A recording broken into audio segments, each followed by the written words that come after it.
I had men who would simply disappear. They would ghost you? But yeah, that is also a new trend now, yes. I tried to mold myself into what that company actually would like me to be. They rejected me. So they told me, you're not determined enough. The whole flight home I was crying because I felt like I'm not valuable. So there's a lot of character traits I incorporate which didn't fit the picture of how a female leader should be. I was supposed to be much more submissive. I was supposed to be more silent. At some point I called my mom and she was like, I'm wondering, Larry, all of these guys call you and then you have to stroke their egos. Who is stroking yours? Welcome back to YanaTV. We often meet leaders when they are already at the top, confident, accomplished, composed. But what we rarely see are the quieter stories, the moments of doubt and exhaustion and grace that truly shape them. And today I'm joined by a woman who has built an extraordinary career leading people across the world. And yet what drew me to her is not just her title, it is her heart. And Larissa Murmann embodies heart-led leadership in one of the world's most influential companies. She is the digital chief HR officer at Unilever International, a company known not just for its global impact, but also for the strong purpose-driven culture. Recently, Larissa also founded her own company, Infinite Frequency. However, beyond the role and the brand, here is Larissa, a woman, a leader, a human being who is like all of us, has walked through many seasons of her life already, seasons of change and challenge and rediscovery. And I'm just so thrilled to have this conversation today. I want to go deep right away and ask you a very personal question. What is the story underneath the story? Something that very few people actually know about you. Many people, when you look at a CV, you will say this is a story of success. But when I started, actually, Germany had a phase of high unemployment. So when I just finished my studies and I applied for, 200 positions. So it was incredible amount of work to do and going through so many interviews and so on. It was a very difficult process for me. I went to actually an assessment center for a very well-known trainee program of one of the big telecommunication companies in Germany. And so I went through the whole assessment center day and so on. And it was a very exhausting day. It's some psychological tests and all of these things. And so at the end of the day, they gave us the results. And so they told me, look, because you adapted so much to what we want to see in an assessment center like this, we think that you actually cannot come across with your ideas or you cannot implement them. You're not determined enough, right? Which is actually not the version of myself I know. So my mother actually has always told me to go for many things, right? But in that assessment center, I tried to mold myself into what that company actually would like me to be or what an HR person actually would expect from someone like me. And so they rejected me. So, and I had to fly home. I was so frustrated because I felt like no one wants to hire me. No one wants to work with me. Actually, I'm not valuable. And I remember I arrived at the airport. So my mom picked me up and I was crying. And so she said, look, it's not important in life how many times you fall, but it's very important how many times you get yourself back up. And so this phrase stayed with me my whole career. And my mom is not a corporate person. She works as a nurse in a hospital. She has no idea actually how this corporate world is like. But this growth mindset she installed in me stayed with me through all of my career. And so it really helped me to have that mindset installed very early on. Wow. What a story. And I mean, applause to your mom. This is such I'm very grateful to her, yes. powerful teaching. Thank you for sharing this. You have done so much, in your life already, and you have those, very prominent positions also professionally. But I'm curious, who is Larissa when no one is watching? Lots of people somehow think that I'm an extrovert. But if I'm truly honest, if I could choose between being in a room full of people or going to a party versus being on my own, I'm an introvert. I take energy from being on my own. So lots of people will say, no, you must love people and you must love being with people. I do during my week, but then when I have times off or many holidays, for example, I do on my own. I'm also single, so many times it Tell me happens about that. You're opera singer, right? This is Exactly. something I wouldn't expect and didn't know. So tell me a bit more about this. The opera singing, I think is something my teacher actually found when I was around 11 years old. So she went to my parents and said, look, I think your daughter has this talent. You should give her classes, right? So my parents were first like, okay. And so then I took lessons from, I think, the age of 11 until for sure 25. But at some point, my singing teacher said, look, you can imagine doing anything else in life than singing. And I said, of course, I can imagine doing many things, right? And so she said, why don't you do first the many things and then you come back? So in that moment, I diverted a bit and I went into it was an economy, Southeast Asian studies, basically, and then I ended up in HR. So I never went back to the singing career, but what I do now is that I have it integrated to my life. So I try to do once per year projects. So in Mexico, I did a project with a mariachi band, for example, or recorded an album. So I try to do some artistic projects. Or now in my keynote, there's a opera aria part to it, basically. My company name has the frequency. Yeah. What is it? 512, right? 528 hertz. I found out by accident that this is the frequency of a mezzo-soprano, which I didn't know before. But then I found out that actually that is also the frequency of transformation, which is something I really like. I really like transforming myself or transforming things. What did you learn from even that early years when you were actually studying singing? What did you learn and how did you bring it into the career and the leadership that you have right now? Singing is actually, it's an interesting thing, especially when you do opera singing. And I think there was recently this Maria Callas movie, right? And I think the actress said, if you haven't been doing opera singing as a woman or man in your life, do it, even if you don't sing, because it's a full body experience, which is true, right? Because you do something, you create a sound with your body, but then in opera singing, because many times the content and the lyrics are very emotional, so you have also an emotion and the music. So for example, I love listening to Puccini, for example. Puccini is very emotionally connected. So you have to give your all to that. So many times in situations of my life where something dramatic, for example, is happening, singing is for me a very good way of expressing myself. So expressing sadness, grief, for example, but also joy, right? So for example, if you sing Carmen from Bizet, you will become this type of female figure, which is using a lot of skills to seduce someone. And it's a very interesting role to incorporate because you're then going to learn very different skills. Or if you're going to do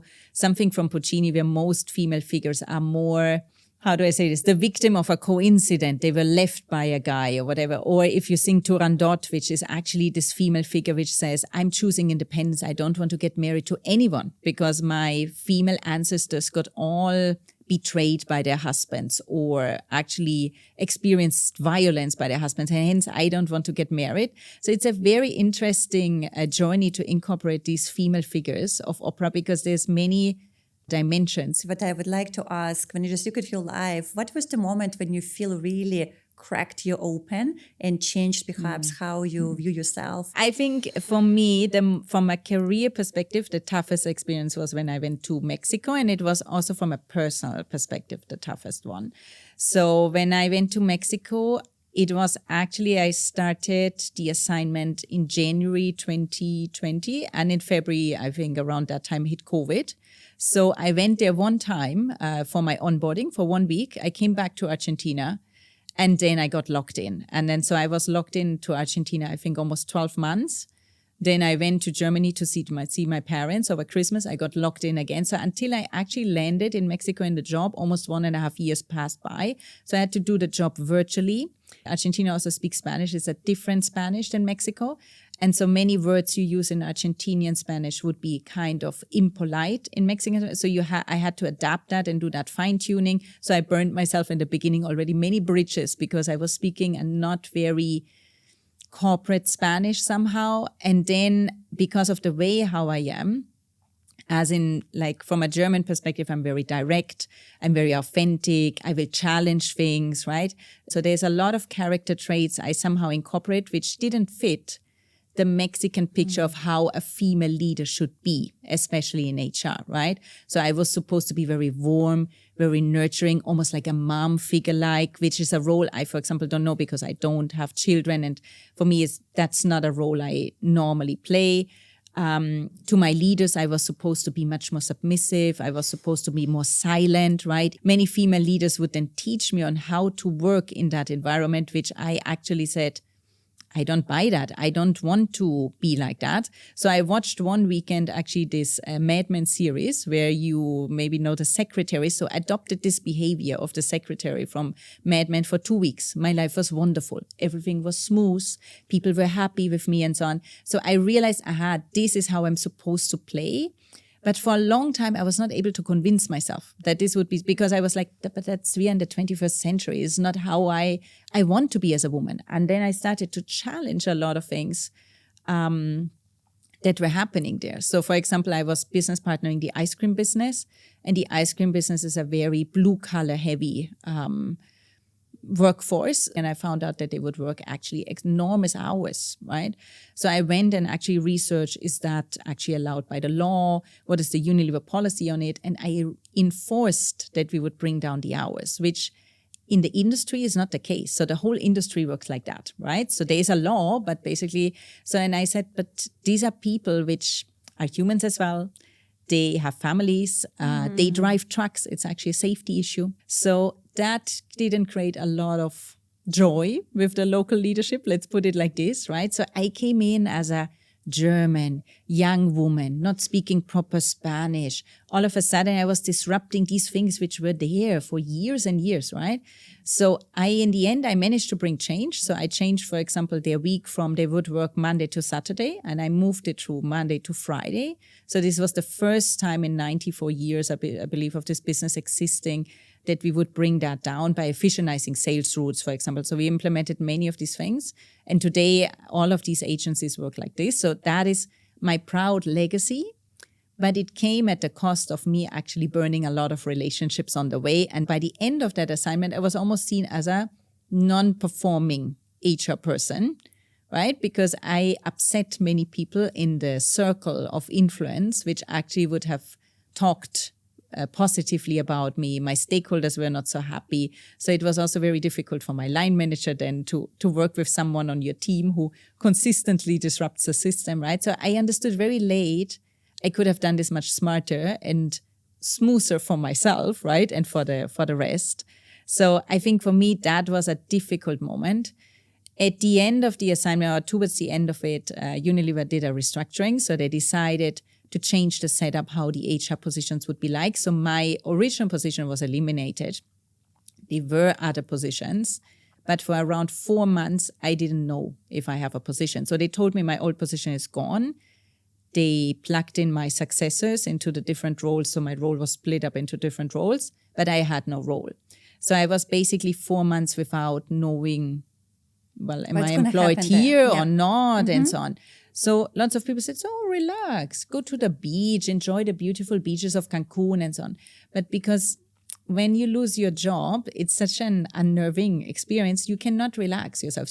I then went to the beach, but I was not able to relax because I was... So why is it such an unnerving experience to lose the job? The whole organization in Mexico is a very hierarchical environment. When you don't have the title of a director, all of a sudden many people will not follow you or don't respond to you or don't do anything. So I realized also I had led through the title, not through me being actually a leader people want to follow. And so this realization, I'm just curious, so how did this change your leadership later when you realized that? It's not actually that people like follow when you have a title. So how to follow if you don't have a title? That was then, so I had some people who would still support me, which I realized, there I had applied different ways of gaining respect or followership, right? By building relationships, for example, or caring for them as someone who would work for me. And those where I had not done this effort, and this was my first director role, right? So I was also learning, playing at that level. So, and then I was in an environment where I didn't my line manager had a huge scope. So it was not that I had a lot of role models, or at a director level, also many companies, people believe, well, you're finished, right? You are, hence you must be perfect at that level. So there's not so much idea of that you're still learning now to play at this level, right? So hence, for me, it came as a hard realization that I actually could have led very differently. That when I came, my employees asked me actually, will you be my mother? And I was like, Mother, no, we are at work here. What do you mean, right? What they meant to say is, will you take care of me? Will you protect me? Will you teach me? Will you help me when I'm Do you failing? think it's important? Do you think it's important to have this mother touch in that kind of role? I realize now in the role I have now, I also have a very young team, Asian team, very different way of leading in that direction. We are now going through a massive transformation in HR, changing roles, implementing AI technology, eliminating roles also. For people in there, and many of my teams are between 20 and 30, it's much more upsetting than for someone like, I don't know, I have now seen this many times happening, so I'm much more calm. So this type of attitude or approach to leadership now helps me to not go from, oh, well, I'm calm, so it should be fine, and these people are just Gen Z and they're exaggerating basically, right? To actually going, it is a very different experience for them. It's potentially So first could we time. say that empathy would be a key word here? Like if we think It about is, yeah, motherhood, right? yeah, It's having yes, empathy yeah, towards other yeah. people. And it's what you said, like, okay, they're Gen Z, maybe there's all kind of information now about Gen Z. However, they are human beings and maybe their values are different from our generation. But perhaps we can also learn something from that, right? So it's like it's an interesting perspective. Okay, so you are a powerful woman. We're not going to deny that. You are a woman who also have been in many rooms, in the boardrooms with a lot of male leaders, and you're leading this, senior position where you have to kind of show up as a woman and present or challenge something. So how did that go? And how was your experience just as a female leader in the world that is still largely masculine at the top tier of leadership? I think it's finding your space and your style on how do you want to do that. You cannot neglect it. It is there. Even in this role where I think it's less than in my Mexico role because there's more openness to it or people are more analytical, but it remains a topic, right? So now, for example, me moving into this technology space, I can see somehow it's not comfortable for men that women are now entering this. And so there is some friction which you experience, right? So I can see that my CTO, whilst on the forefront, I think he will be supportive. There are frictions when I, for example, step too much into the area. For example, we are now creating an AI hub. And for example, me taking influence, to whom will this AI people report, right? And my idea that they would report to the business rather than to the CTO. That, of course, is not taken with a lot of joy because so how it are you limits dealing powers. with that? But how are you dealing with that as a woman? So I think you need to choose the battles you're going to fight there. You cannot get yourself into a victim mode of, oh, this is all because I'm a woman, they are men, and so on. It's the game, right? So I'm always saying the game is happening, whether you want to play or not, the game will be happening. So if you decide not to play and say, well, I'm not going to influence, I'm not playing the politics, I'm not going to work with my peers, I'm not going to see through how I'm going to get there, you can do that. It's going to hurt you, but more importantly, it will hurt your lead. You mean career, right? It could hurt your career, but more importantly, it might hurt your team because your team then cannot progress, right? So I have people on my team who, for example, business partner 2-3 levels up.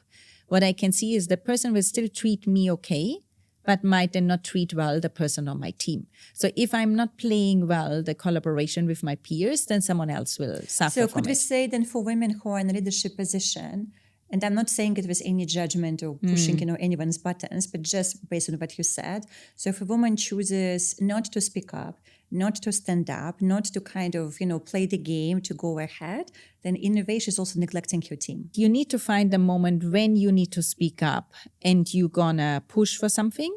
And when is the moment you might be upset about something and you would love to now say the truth, but you potentially need to think in how do you influence the situation in a different way so you're not burning bridges with someone, right?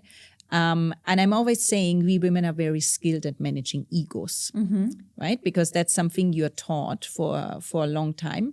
You need to use this power. It's an unfortunate skill, I would say, right? So I have often situations where some person will call me and will be very upset and I then have to listen to this, or they will be upset with HR, whatever, recruitment didn't go well. And then I have a 30 minutes lecture on how recruitment should be done, whatever, right? So then, yes, you have two choices. You can fight back the person and you create yourself an enemy, or you're going to manage the ego of that person and you need to stroke it. You potentially need to say, look, I appreciate your feedback and I'm sure you're much more skilled than me on recruitment. So you might need to do that if that is what the person in that moment needs in order for your team to progress, right? Sad. It is sad. It is absolutely sad. And interestingly, when sometime at some point I called my mom and I said, look, this happened. And the guy called me, And she was like, I'm wondering, Larry, all of these guys call you and then you have to stroke their egos. Who is stroking yours? And I said, well, your mom is a wise woman. I liking you more and more. So yes, right. So yes, if you then get very egocentric about yours, right, then you come into that point of actually no one is stroking mine and they should be doing that and so on. So you enter that confrontational space, which is actually zero constructive, right? So what I'm always saying about it is like all you can change in life is your attitude towards the topic. So for example, over the last weeks, as I'm transitioning from this role to a new chapter of my life, I could see there was more friction with my male peers. I have mainly male peers, right? So that's why with the male ones. But they didn't change. All changed is my patience for managing the situation changed, my attitude towards it, because now I'm transitioning out. Now I'm more confrontational. Now I will call things more out. And of course, that might create more friction, right? I might have less patience for a person. I told a person, I don't have the patience anymore to manage you. You're human. So, okay. So I would say with 100% certainty, you must have moments of self-doubt and uncertainty and anxiety and maybe fear. So how do you deal when that comes up? I think all of us have them. I had one very good line manager, actually a man when I was in Switzerland, Nick Dalton, is someone I still truly, truly admire. He was is until today, the wisest HR person. So every time I fall into the trap of doubting myself or I have a big issue, I will call him. He said to me, look, Larry, you are a very smart person. I think one day you can take a position at my level, but I tell you why you won't. The problem is that any point in time, someone can come to your desk and tell you that your work is not valuable. And that's not the issue. The problem is that you will believe them. I will doubt myself, I will criticize myself, and I will improve over it, right? So which is great. So it also is a motivator for getting things done, right? Because I want to prove to the person, no, I can do this. If you come to me and tell me this cannot be done or you can't do it, it is a big motivator for me to prove the person wrong and show them that I can do it. But it can also be dangerous because, of course, people can manipulate you, right? So people very quickly in my environment will find out, if I do that, she will doubt herself and then she will work harder. So I had people in my environment, especially when I was young in my career, who would use it. And they got me to work until 2 a.m. in the morning just to prove it to them, right? So I don't think it's bad to have sometimes self-doubt because you will improve yourself over it, but it cannot destroy you or it cannot consume you, right? So, for example, I always get the feedback that I'm not empathetic enough, that I'm not warm enough. It's not something coming naturally to me. There's some people who are very warm and they always greet you with a smile and they will always ask you how you are. And so my empathy is trained. So if I'm coming into the office, I will ask people, but because I'm now trained that it's something good to do, not because I have an internal motivation to do it, right? Or in a situation where someone will, for example, tell me, someone in their family died, for example, I don't know how to behave. I don't know what to do. It's an awkward... Most of us don't. Right? I mean, it's a very tough one. Yeah, it's an awkward moment for me. Whilst there's some people which I watch, they are having the right reaction in that, what we believe is the right reaction, an empathetic reaction in that moment, right?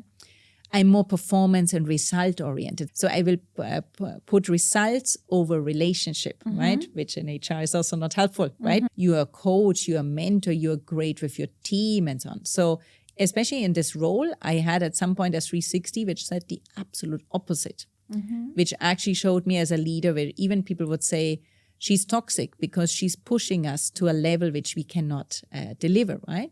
So for me, it was actually very difficult in that moment to go to the top leadership team or to the top 50 and say, guys, we all have a 360. I'm now going to show you mine. The sad truth is it's not good. But I'm showing you this because so you feel normal that all of us, including the HR person, will at some point have a bad 360. So we will, right? You need to work on it. Basically, you ask them to have empathy.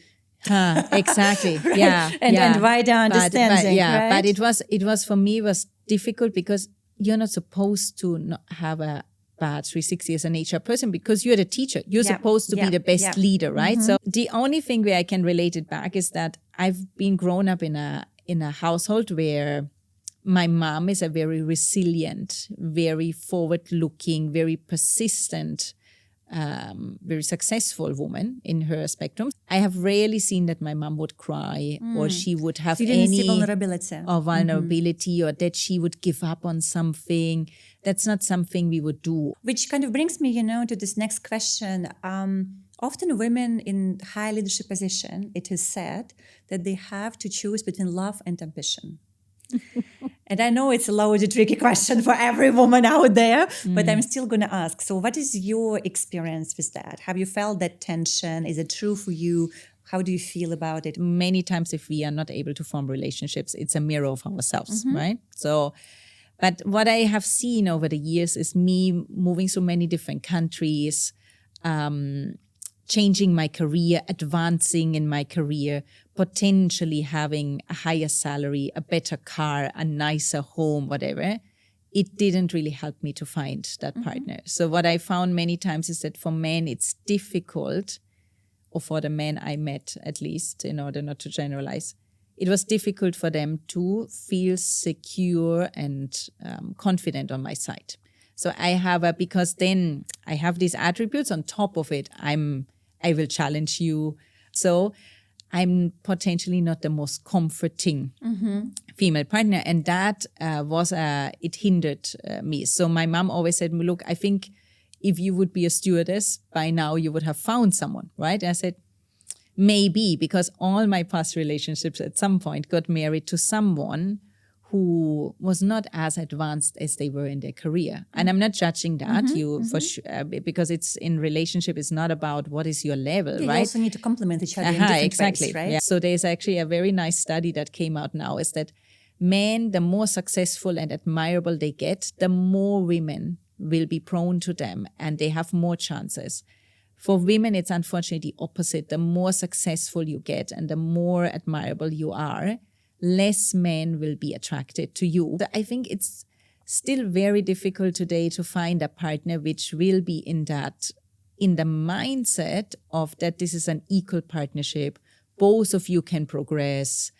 It doesn't matter if someone has a bigger career than the other, because in the end, you're not together with a person because of the money they have, at least me, right? So well, you have your own, so why would you care? Exactly. Right? I always say to men, look, the job is not that simple. It's not about paying my dinner or buying me jewelry and so on. The job is more complex, actually, right? If you look at it, it's building a relationship where both of us would be willing to commit. Fundamentally, you talk about love. Many of them would be disappointed if I don't want them to pay my dinner, right? I now learned that in certain cultures, you just need to accept it, just get over it, because otherwise you create yourself another problem as a woman. If you say, no, I'm going to pay for my own dinner, right? Then there's disappointment or whatever on the other side, right? Because you're hurting their ego relationships. Must be tough. I mean, for a woman, and it's tough. The question, I guess, what bothers me here is at what costs, right? So if the cost is that you still haven't found a partner, I mean, I do find it's a high cost to pay for whatever is called modern success. So my question here would be for the next generation of women, what do you think they should unlearn about success? So look, I think this, for example, the way how you ask the question, right? It says that women, if you don't have a partner, something is missing in your life, right? Now, having gone through this journey and having seen my grandmother, my mother, and also my own life, I will always choose independence over being with someone. So I personally believe we as women, if you are not dependent financially on someone, that's a big win. So in Mexico, for example, I was surrounded by many women which were financially dependent on either their father or their husband. And that put them into a situation that they couldn't liberate themselves from many. And they had no freedom. They had no freedom. Yeah. They couldn't choose the job they were doing. Yeah. Some of them were actually, the men would say, you shouldn't work at all, right? So we're still in societies where this is the case. Where they were exposed to violence at home, but they couldn't leave their home, right? So more extreme. So when I was in Mexico, I actually realized how lucky I am as a woman that I have the independence and freedom to go wherever I want at any point in time because I'm not financially dependent. In my own family, at some point, my father decided to manage his heritage. And so he decided to give majority of the farm to my brother because he said, look, your brother is married and he has 2 children. And you basically, from my perspective, you don't have a future because you're not married and you don't have children. Your father told you this. And so, this is not very empathetic, exactly, I must say.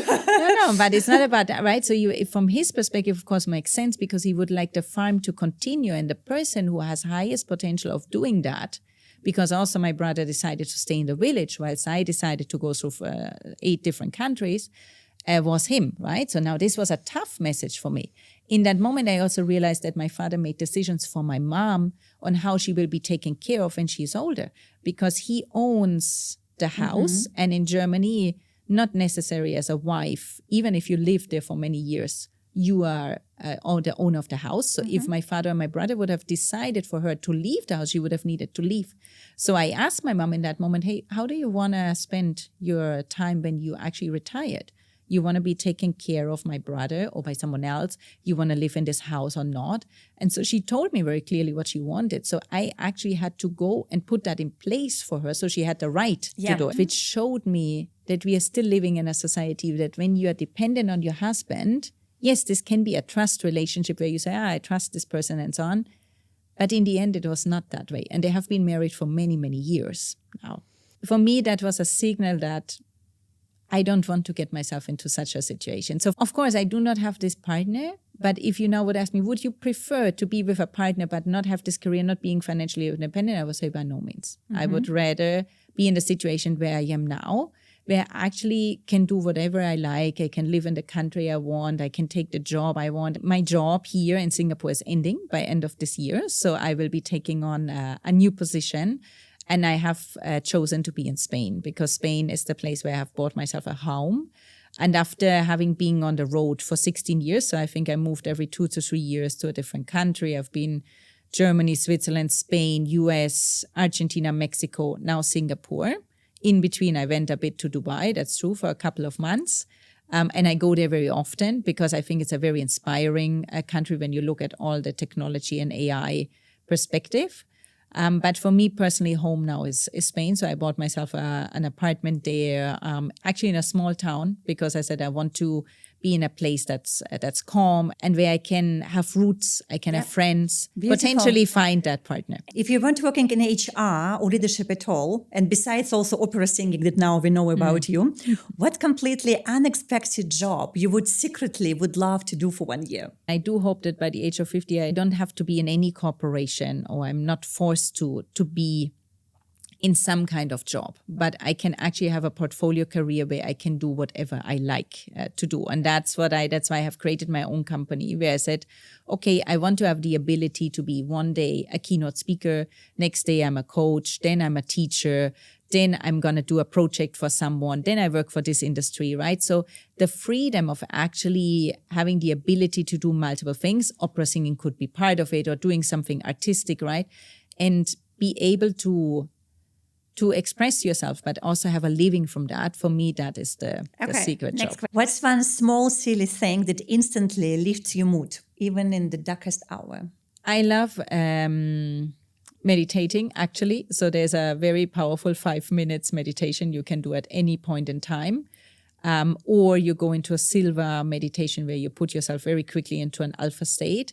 I use this a lot to get myself back on track. If success had a scent, what is your scent of success? I think it's an amber scent. I feel very much, first time in my career and in my life, I feel very much at peace with myself and I feel confident with myself. I don't know, the amber scent for me is something warm, comfortable, connected, and peaceful. So that's how I feel right now.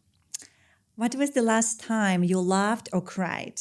And what was that about? So I think I recently cried when my team started to say goodbye to me. So that one for me actually was a very emotional moment after having received that 360. And so for me, that was a very emotional moment to actually say, okay, I'm going to close this chapter and I'm going to do something new. If you could send one message to your 25-year-old self, only 5 words, what would that be? I think be connected to yourself. And the final question that I ask guests at the show, what does success mean to you today at this season of your life? Freedom. The freedom of going where I want to go. And that decision I now have taken where I said, I want to be close to my parents. I want to really leverage the years they have now to spend time together. I've chosen freedom and the connectedness with my parents and being actually in the place where I feel calm and at peace over money or title or the next big step. And to be honest, when I took the decision, I called them from a bar in Singapore and I had like a glass of champagne. They opened the champagne. This picture, it is such a, every time I look at it, I'm almost tearing up because it just reinforces that this was 100% the right decision. I'm feeling so much love, empathy, vulnerability, connection. And what you just said, like I feel I'm about to cry here because it's just so moving and emotional. And I think it is so important. And like I'm really happy for you and your parents. Thank you for today. Thank you so much for inviting. It was a real pleasure to have the conversation. And that was Larissa on YanaTV. And what a conversation. So vulnerable, so authentic, so empathetic about a true, real leadership, but what actually it takes for us to be as women leaders in this world with everything else we have to juggle and balance with our relationship and career and children and parents and our self and our well-being. And that I just wish if that conversation inspired you even little bit, then please let us know in the comments. I always love to read them. And my question to you, dear audience, what is success for you at that season of your life? Let me know. I had men who would simply disappear. They would ghost you? But yeah, that is also a new trend now, yes.